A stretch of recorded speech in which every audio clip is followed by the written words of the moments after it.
नमस्कार प्रिय बंधुओं, आप सभी का हमारे YouTube चैनल में बहुत बहुत स्वागत है।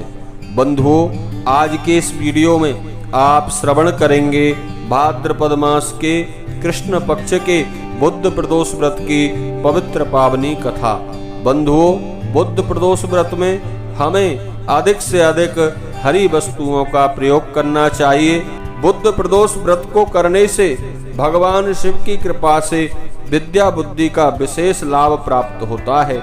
इस व्रत में भगवान शिव और मां पार्वती की षोडशोपचार से पूजा अर्चना करनी चाहिए और पूजा के उपरांत हमें बुद्ध प्रदोष व्रत की यह पवित्र पावनी कथा श्रवण करनी चाहिए।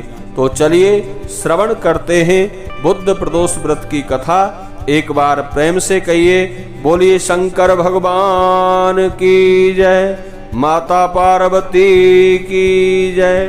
बंधुओं, आदरणीय श्री सूत जी महाराज शौनक आदि ऋषियों से कहते हैं, बोले ऋषियों, अत्यंत प्राचीन काल की यह कथा है।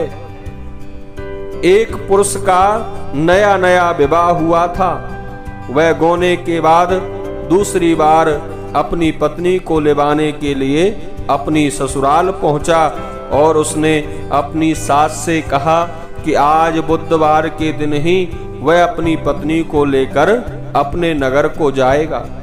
उस पुरुष के सास ससुर ने, साले सालियों ने उसको बहुत समझाया कि बुधवार को पत्नी को विदा कराकर ले जाना शुभ नहीं है, लेकिन वह पुरुष अपनी जिद से टस से मस नहीं हुआ और विवश होकर उसके सास ससुर को अपने जमाई और पुत्री को भारी मन से विदा करना पड़ा। पति पत्नी बैलगाड़ी में चले जा रहे थे। एक नगर के बाहर निकलते ही पत्नी को प्यास लगी।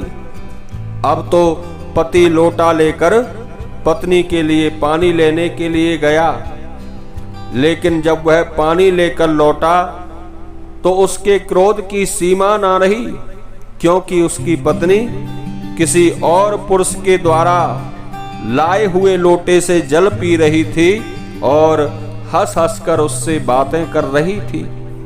वह आदमी अपनी पत्नी को इस प्रकार दूसरे पुरुष से बतियाते हुए देखकर क्रोध से आग बबूला हो गया और उस पुरुष के पास जाकर उससे झगड़ा करने लगा।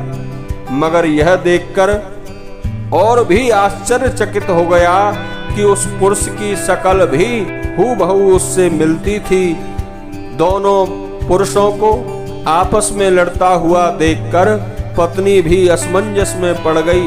धीरे धीरे आपस में दोनों को झगड़ा करता हुआ देखकर बहुत से लोग वहां एकत्रित हो गए। राजा के सिपाही भी वहां आए। उन्होंने उस स्त्री से पूछा कि तुम बताओ, इन दोनों पुरुषों में तुम्हारा पति कौन सा है? लेकिन बेचारी क्या बोले?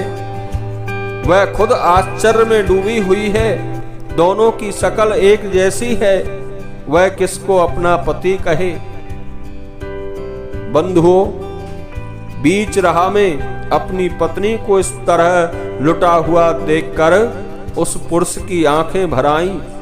वह मनी मन भगवान शंकर से प्रार्थना करने लगा कि हे भगवान, आप मेरी पत्नी की रक्षा करो।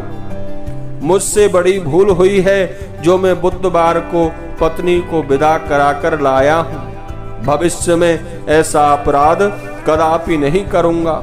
उसकी वह प्रार्थना जैसे ही पूरी हुई, दूसरा पुरुष अंतर ध्यान हो गया और वह पुरुष सकुशल अपनी पत्नी के साथ अपने घर पहुंच गया और उस दिन से दोनों पति पत्नी नेम पूर्वक बुद्ध प्रदोष व्रत रखने लगे। बोलिए शंकर भगवान की जय, पार्वती माता की जय।